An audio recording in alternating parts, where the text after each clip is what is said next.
आइए जानते हैं आज की कुछ अंतर्राष्ट्रीय खबरों को। पहले एक नजर आज की हेडलाइंस पर। पीएम मोदी ने अमेरिकी संसद को दूसरी बार संबोधित किया। बोले एआई मतलब अमेरिका और इंडिया। टाइटैनिक का मलबा देखने गई पनडुब्बी में सवार सभी की विस्फोट के बाद मौत। लालू के पैर छूकर निकली ममता। बोली अभी भी बहुत तगड़े हैं, बीजेपी से लड़ सकते हैं। पटना में विपक्षी दलों की बैठक से पहले आपका कांग्रेस को अल्टीमेटम। टाइटन की खोज में लगे अमेरिकी कोस्ट गार्ड को मिले अहम सुराग। पीएम मोदी ने कमला हैरिस की तारीफ में ऐसा क्या कहा जो बजने लगी तालियां। सोने के दाम में फिर आई गिरावट, चांदी भी हुई सस्ती। करण देओल ने वाइफ दृशा के साथ दिखाई मां पूजा देओल की स्माइली पिक। सनी देओल की पत्नी को उदास कहकर ट्रोल करने वालों को करारा जवाब। विवादों के बीच सामने आया कृति सनन की मां का पोस्ट, इशारों इशारों में कही बड़ी बात। और बीसीसीआई ने मंगाया मेंस क्रिकेट सिलेक्शन कमेटी के लिए आवेदन, सहवाग पहली पसंद। प्रधानमंत्री नरेंद्र मोदी ने गुरुवार देर रात अमेरिकी संसद को दूसरी बार संबोधित किया। इस दौरान अमेरिकी सांसदों ने तालियों की गड़गड़ाहट के साथ उनका स्वागत किया। पीएम मोदी ने अपने भाषण की शुरुआत में संसद को धन्यवाद दिया। भारत और अमेरिका के रिश्तों पर बोलते हुए उन्होंने कहा, एआई का मतलब है अमेरिका और इंडिया। पीएम मोदी ने कहा है कि भारत और अमेरिका पर मार्टिन किंग, लूथर और गांधी का प्रभाव है। पीएम मोदी ने कहा, भारत लोकतंत्र की जननी है। हमारे यहाँ 2500 पार्टियां हैं, हमारी 22 ऑफिशियल भाषाएं हैं, हजारों बोली है। हर 100 मील पर खाने का तरीका बदल जाता है। भारत में विविधता जिंदगियों जीने का प्राकृतिक तरीका है। भारत जल्द ही दुनिया की तीसरी सबसे बड़ी अर्थव्यवस्था बनेगा। लापता पनडुब्बी को लेकर एक नया अपडेट सामने आया है।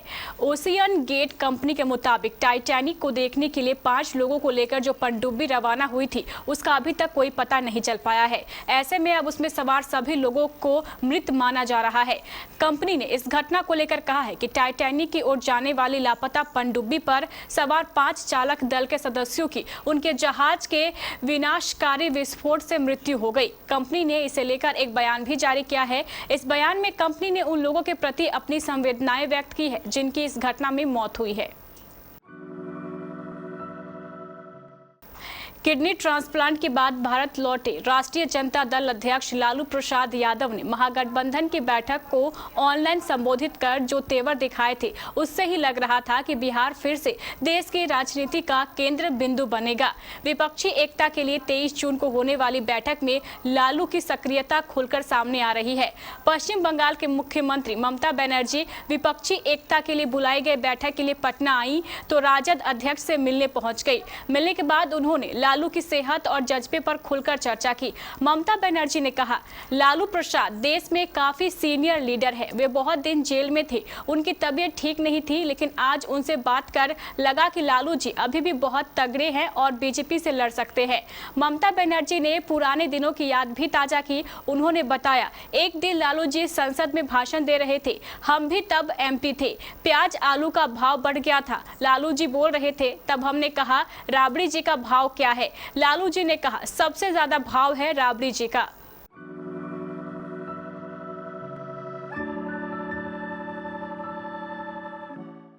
विपक्षी दलों की महाबैठक से पहले ही घमासान शुरू हो गया है।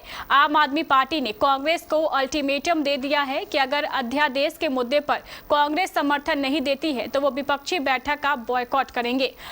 आगामी लोकसभा चुनाव में भारतीय जनता पार्टी को केंद्र की सत्ता से बाहर करने के उद्देश्य से देश के सभी प्रमुख विपक्षी दलों के शीर्ष नेता आज शुक्रवार को पटना में मंथन कर रहे हैं और प्रधानमंत्री नरेंद्र मोदी के नेतृत्व वाली सरकार के खिलाफ एक मजबूत विपक्षी मोर्चा के गठन की रणनीति बना रहे हैं। आम आदमी पार्टी सूत्रों के मुताबिक अगर कांग्रेस ने शुक्रवार की बैठक में अध्यादेश पर समर्थन करने का आश्वासन नहीं दिया तो आप बैठक से तुरंत बॉयकॉट करेगी। केजरीवाल ने विपक्षी नेताओं को पत्र लिखकर 23 जून को होने वाली गैर भाजपा दलों की बैठक में राष्ट्रीय राजधानी दिल्ली में प्रशासनिक सेवाओं के नियंत्रण को लेकर केंद्र के अध्यादेश पर चर्चा करने और मसले पर अपना रुख स्पष्ट करने को कहा है। पीएम मोदी ने आज अमेरिकी कांग्रेस को दूसरी बार संबोधित कर इतिहास रचने का काम किया। पीएम मोदी ने जैसे ही अपना संबोधन शुरू किया, पूरे संसद में मोदी मोदी के नारे लगने लगे। इस बीच पीएम मोदी ने भाषण में अमेरिका की उपराष्ट्रपति कमला हैरिस का जैसे ही जिक्र किया, संसद में तालियां बजने लगी। अमेरिकी कांग्रेस की संयुक्त बैठक में अपने संबोधन के दौरान प्रधानमंत्री मोदी ने कहा कि अमेरिका में कोई कहीं से आए, सभी को समानता मिलती है। पीएम ने कहा, यहाँ कुछ लोग हैं जिनकी जड़ें भारत से हैं। एक तो मेरे पीछे ही बैठी हैं जिन्होंने इतिहास रच दिया है। मुझे बताया गया है कि समोसा कॉक्स अब सदन का स्वाद है। मुझे उम्मीद है कि यह बढ़ेगा और यहाँ भारतीय व्यंजनों की पूरी विविधता लाएगी। पीएम मोदी ने जैसे ही अमेरिका के उपराष्ट्रपति के रूप में चुने जाने पर कमला हैरिस की ऐतिहासिक उपलब्धि का उल्लेख किया, सदन में खड़े होकर तालियां बजने लगी।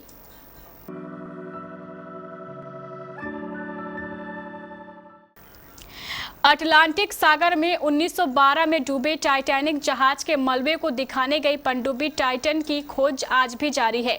इस बीच अमेरिकी कोस्ट गार्ड ने कहा है कि एक रिमोट ऑपरेटिव व्हीकल आरओवी को टाइटैनिक के पास सर्च एरिया में एक जगह पर कुछ मलबा मिला है। अभी इस बारे में अधिक जानकारी सामने नहीं आई है, लेकिन कोस्ट गार्ड का कहना है कि विशेषज्ञ इस बात पर पता लगाने की कोशिश कर रहे हैं कि ये मलबा किसका है। टाइटैनिक की खोज के काम में जहाजों के अलावा आरओवी और विमानों को लगाया गया है। फिलहाल समुद्र के 10,000 वर्ग मील के इलाके में तलाश का काम जारी है।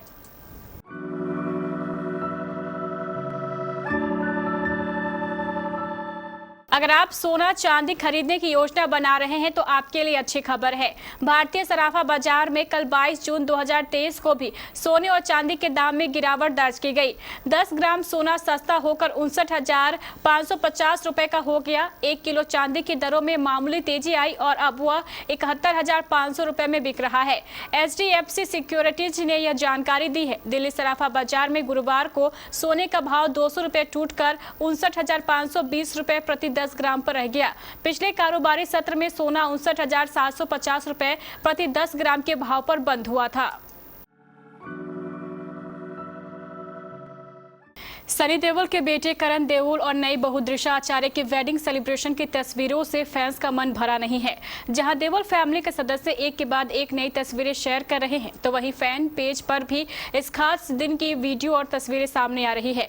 इतना ही नहीं, इन तस्वीरों में पहली बार सनी देओल की वाइफ पूजा देओल की भी झलक देखने को मिली, लेकिन फोटो आते ही लोगों ने उन्हें स्माइल ना करने को लेकर ट्रोल कर दिया। पर अब सनी देओल के समधन यानी दिशा आचार्य की मां चीमू आचार्य ने एक ऐसी तस्वीर शेयर की है जिसमें बहू दिशा के साथ पूजा देओल हंसते मुस्कुराते हुए नजर आ रही हैं। करण देओल ने अपनी सासू मां की इंस्टा स्टोरी को अपने इंस्टाग्राम पर शेयर किया, जिसमें उनकी मां की बहू दिशा और उनकी फैमिली के साथ कुछ तस्वीरें हैं। इन तस्वीरों में वह मुस्कुराती हुई नजर आ रही है। वहीं सोशल मीडिया पर यह तस्वीरें तेजी से वायरल हो रही है, जिसके चलते ट्रोलर्स की बोलती बंद हो गई है।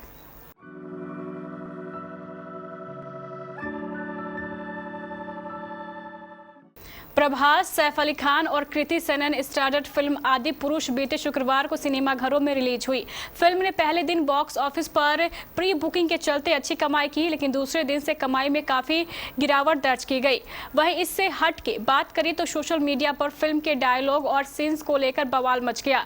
लोग फिल्म के नेगेटिव रिव्यू दे रहे हैं। इसी बीच कई बड़े स्टार्स ने भी आदि पुरुष मेकर्स की क्लास लगा दी, लेकिन मेकर्स लगातार सफाई दे रहे हैं। ऐसे में शो की लीड हीरोइन कृति सेनन की मां ने भी अपना पक्ष लोगों के बीच रखा है। एक्ट्रेस कृति सेनन की मां ने इंस्टाग्राम पर पोस्ट शेयर करते हुए लिखा, जाकी रही भावना जैसी, प्रभु मूरत देखी तिन तैसी। इसका अर्थ है कि अच्छी सोच और दृष्टि से देखो तो सृष्टि सुंदर ही दिखाई देगी। भगवान राम ने ही हमें सिखाया है कि सबरी के बैर में उसका प्रेम देखे, ना कि ये कि वो झूठे थे। इंसान की गलतियों को नहीं बल्कि उनकी भावना को समझो। जय श्री राम। कृति सेनन की मां के इस पोस्ट को सफाई के तौर पर देखा जा रहा है। भारतीय क्रिकेट कंट्रोल बोर्ड ने गुरुवार को men's senior cricket team selection committee के सदस्य के पद पर के लिए आवेदन मांगा है। बीसीसीआई ने ट्वीट कर इसकी जानकारी दी। यह जगह पूर्व सेलेक्टर चेतन शर्मा के जाने के बाद खाली हुई है। बीसीसीआई को नॉर्थ जोन से एक नेशनल सेलेक्टर की तलाश है। आज की तारीख में नॉर्थ जोन से केवल वीरेंद्र सहवाग ही चयनकर्ता पद के लिए बेस्ट ऑप्शन माने जा रहे हैं। आवेदन भरने की आखिरी तारीख 30 जून है। बीसीसीआई लगातार चेतन शर्मा के चीफ सेलेक्टर के पद से इस्तीफा देने के बाद उनके रिप्लेसमेंट की तलाश में जुटी हुई है। हाल ही में बीसीसीआई के अधिकारियों ने पीटीआई को बताया है कि सहवाग इस पद के लिए खुद आवेदन नहीं करेंगे, क्योंकि प्रशासकों की समिति के कार्यकाल के दौरान वीरी को हेड कोच के पद के लिए आवेदन करने के लिए कहा गया था, लेकिन बाद में अनिल कुंबले बने। ऐसे में लगता है कि वह इस पद के लिए खुद से आवेदन नहीं करेंगे। इसके अलावा उनके जैसे बड़े खिलाड़ियों को सैलरी भी ज्यादा देनी होगी।